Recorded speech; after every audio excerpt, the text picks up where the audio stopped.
O ang aming ulam, lutuin ko.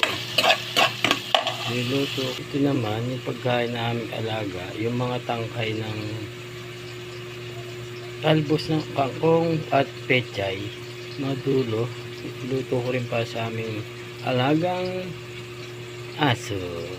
Yan ang aming uulamin mamaya.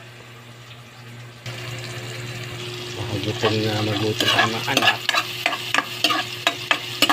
Magutom. Okay.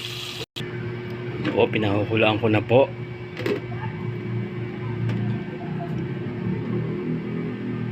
Yung mga kainuman ko naghihintay na. Unahin muna natin ang family bago sila.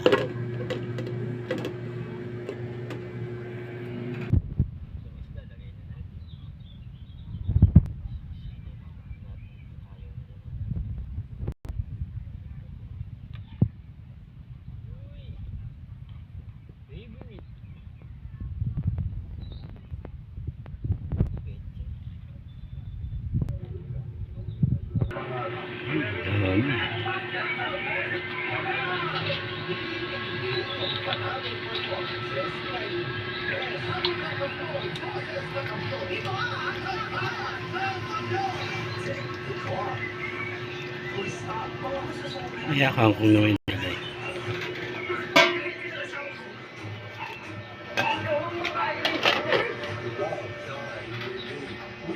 Ilalagay natin ang sinigang.